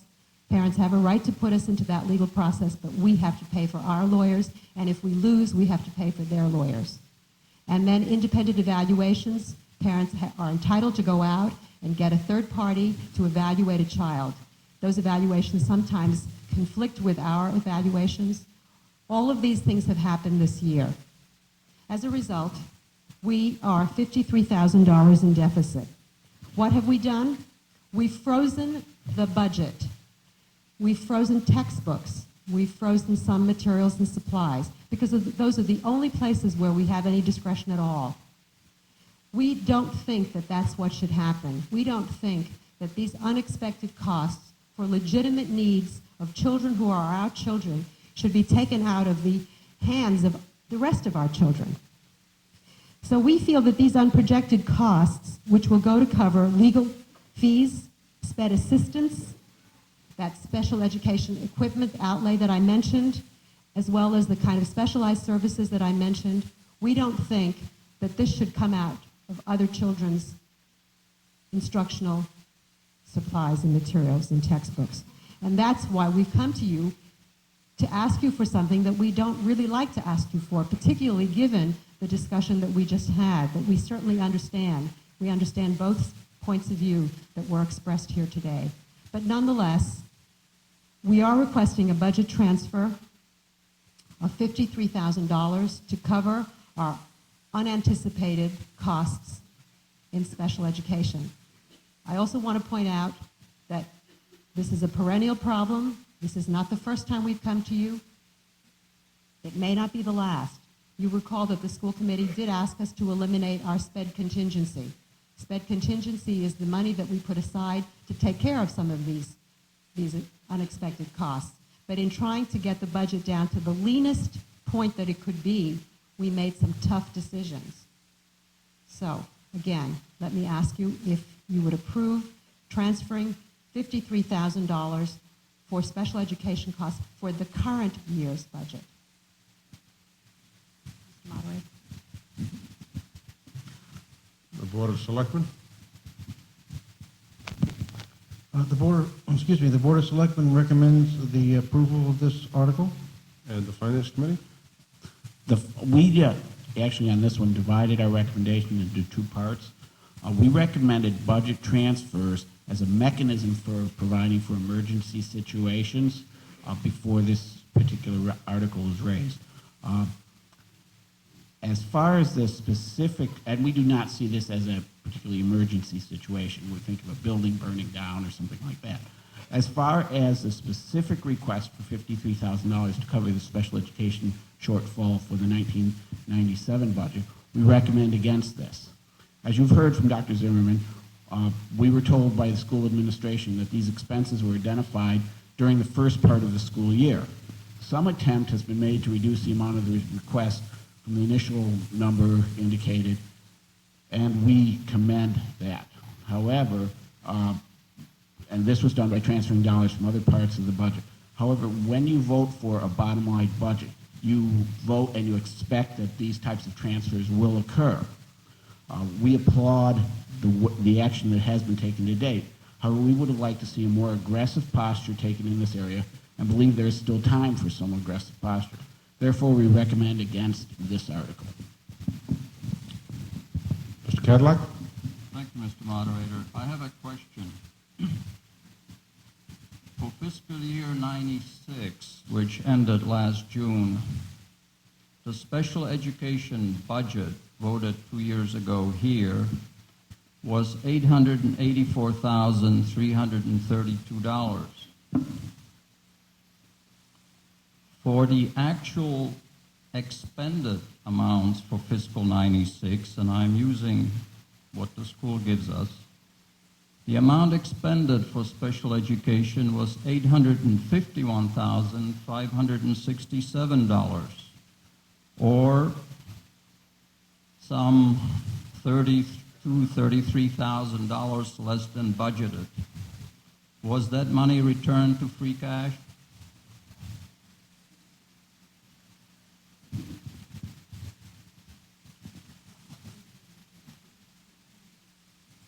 Yes, the money was not returned to free cash.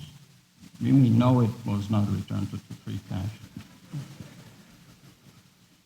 That's the problems, ladies and gentlemen. The school budget is, as Mr. Stolhofer mentioned, is a bottom line budget. We appropriate the total amount, which this year is $12 million. The school committee and the school administration spends it any way they see fit. As you heard earlier, the choice for this current year was to take $120,000, a number which I still find amazingly low, to hire some 10 additional staff, which were not originally anticipated. And now we are here again, hearing that, gee, we got some unexpected special education students, and of course, who here, all you good people, would deny anything to special education students, particularly since it's state mandated, and if we give it to them, we have to take it away from the rest of your children. This is an argument I've heard so many times I can repeat it in my sleep. The point is $53,000 is less than 0.5% of the $12 million total budget. This article is not about special education. It is about managing $12 million.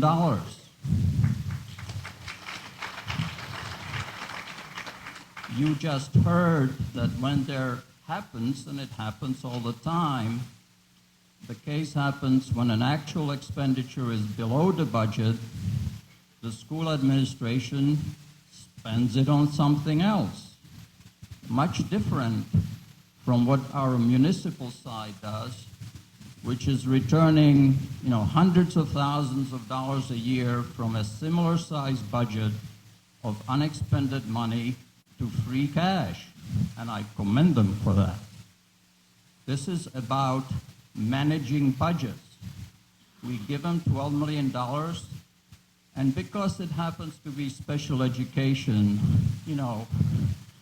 poor disadvantaged children, we hear the story, it's state mandated, I won't repeat it. It has nothing to do with special education. It has to do with special education being a eminently easy way to extract another $53,000 out of the town. If you vote for this, you're asking for it. Gentleman at the back. My name is Bill Funk, 34 Oneida Road. And in reference to whether it's managing or making available funds or properly using the money on the budget, Dr. Zimmerman, you mentioned something about the needs of these students being adaptive equipment, as well as OT and PT services for the occupational therapy and physical therapy personnel, services needed, as well as hearing aids. Are you aware of the availability of statewide contracts that cover these items? I personally am not aware of state, Okay. but I assume that you mean that we can buy them through state contracts. Yes. Yes, I am aware of that. I thought you were saying something. Yes, I am aware of that. Okay, because just recently I put into effect a statewide contract. I work for the Commonwealth of Massachusetts within the procurement division, and just recently, March 28th, a 2-year contract was put in effect which covers medical equipment, supplies, and furnishings, and does specifically address vendors that will address these needs of adaptive equipment, and was handled by a committee of clinical representatives from various facilities in the state, MRC, DMR, and DPH, which covers this exact thing. I very much appreciate help from anybody who has contacts, but I assume that the state's not giving it to us for nothing. It's through a competitive process. That's fine. This bid came into play, and it states in there that these contracts can be used by any Commonwealth entity, state educational facility, and municipality, and you can avail yourself of this and many other contracts, and it can be made available to you. We do use state contracts.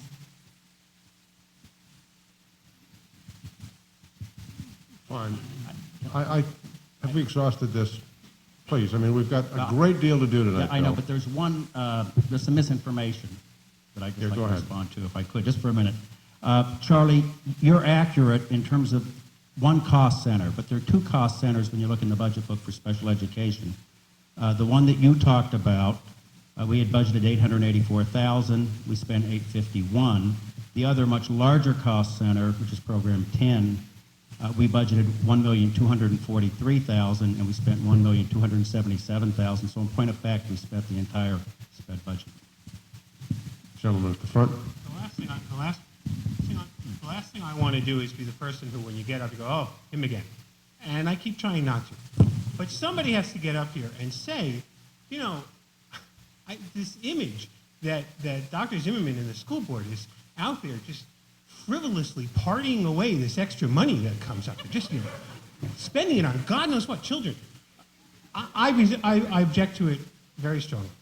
What I see here is this. I'm a consultant. I come in on budget. How do I come in on budget? I make sure that when I do a projection, I put in wiggle room. We as a town came to you and said, please don't do that. Don't put in any wiggle room.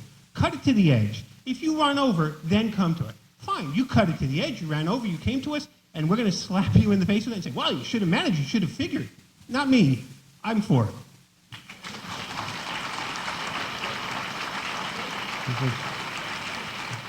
So who was standing first? You were in the back? Yes, ma'am. I move the question. Do I hear a second? All in favor of cutting off debate, say aye. Aye. Opposed, say no. Debate's cut off. Sorry, ma'am. We'll move to vote on the motion as originally read under Article 12. All in favor, please say aye. Aye. Opposed, say nay. Motion is carried. Article 13, dealing with the Acton-Boxborough Regional School Assessment. Ms. Stuntz moves that the Acton-Boxborough Regional School Assessment for the period July 1st, 1997 to June 30th, 1998, in the amount of $10,705,049 be raised and appropriated in its entirety, and to raise such amount, $70,000 be transferred from free cash and $10,635,049 be raised and appropriated. Do I hear a second? Mrs. Stuntz, to your motion. Thank you, Mr. Moderator. Coming up with the regional budget, you always have some duplication. We will try to eliminate as much as we can. As Pam explained, there are many parallels between the two budgets. The first one of which are some of the key points that we used to construct the budget. We made an investment in teacher salaries, as Pam explained. Again, our personnel budget is 75% in the region. 75% of that is 75% of the regional budget is devoted to direct classroom service. The largest slice of the pie in red and the middle one on the left in green constitute the direct services to the classroom. Secondly, we've talked a lot about SPED tonight. SPED is mandated by state law, and everything we spend on SPED, as we have said before, is in direct response to students whom we know are in the system. These are students who are already here.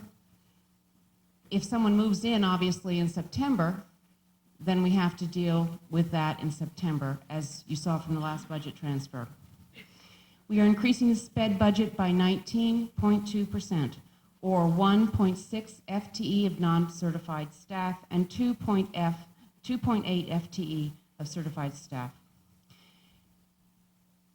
You can see what constitutes these increases on this slide.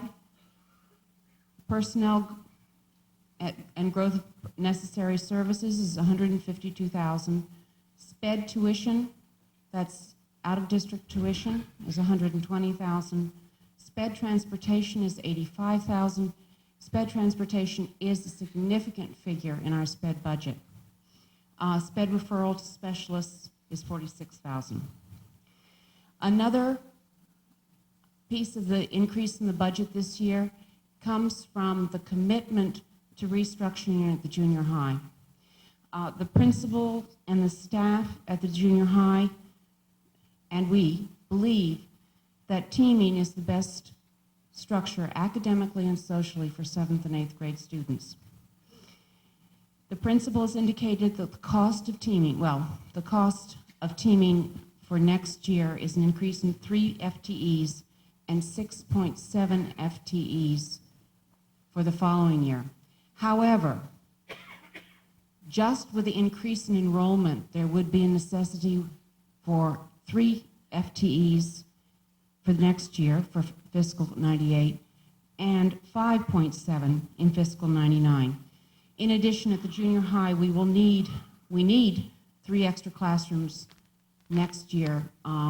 We can only provide 1 with the classroom space we have, and in FY99, the central office will need to move out in order to give the junior high additional classroom space.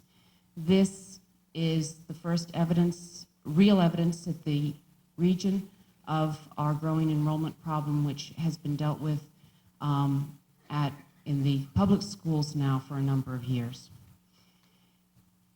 We are also continuing to support technology.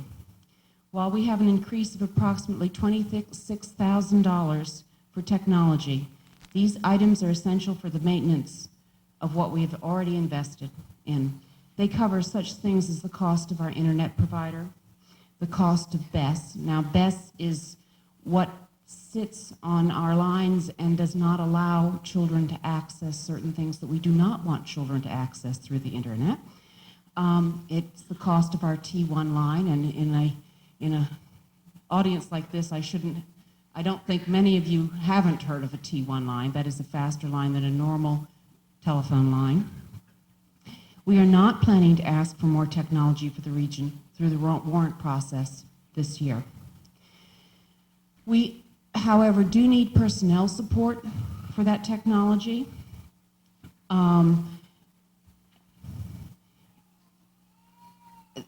This slide that's up actually is what was expended in the current year in fiscal 97, and then what is proposed in fiscal 98, which is nothing for the warrant article process. But as you notice, we did spend quite a bit of money networking all of our schools together, putting hardware in the schools, and so the regional schools actually, at least from my point of view, are in much better shape than they were a year ago. In the support for technology, we need, whoops, I think we're missing a slide. I don't think the athletic director is our support for technology. We also have personnel support and maintenance and learning materials costs in the technology lines. We have also decided to invest in a full-time athletic director. In point of fact, oh, we have it now? Yeah. Okay. Okay, this is the learning materials, maintenance, and networking. Okay, now the next one. Okay. Now we're back to athletic director. Our athletic director has had to work part-time running a very sophisticated program of athletics for many, many years. For a while, he taught 3 classes. In most recent years, he's been teaching 2 classes. When I talk about a very complicated program, I talk about hundreds and hundreds of games to be scheduled every year.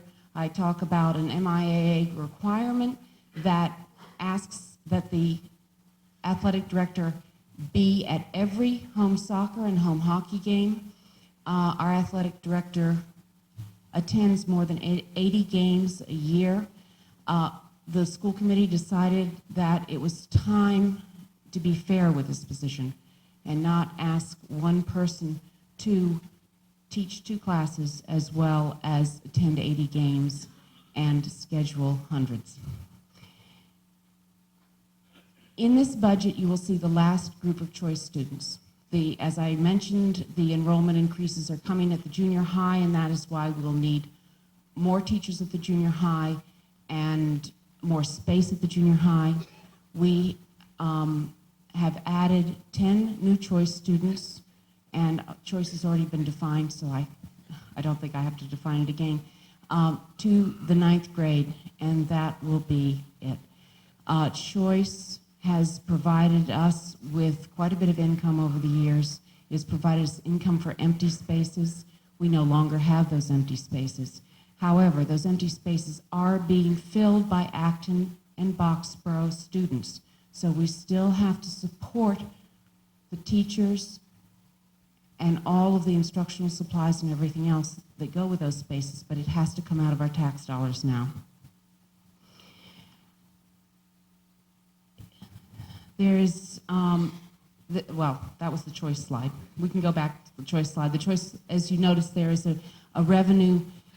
You can see the number of choice students that will be in our regional system from FY97 through FY01, and by the time we hit FY01, we will be down to 93 choice students with a concomitant revenue decrease on the right-hand side there. All of this means an increase of 7% in the operating budget and a total assessment increase of 10.5%. The Acton assessment increase is 9.6%. This year, we carried both old debt and new debt. So our assessment is going down next year. That assessment increase is going down next year because next year we will just have new debt. Our old debt is paid off. The regional assessment is now defined by the ed reform law.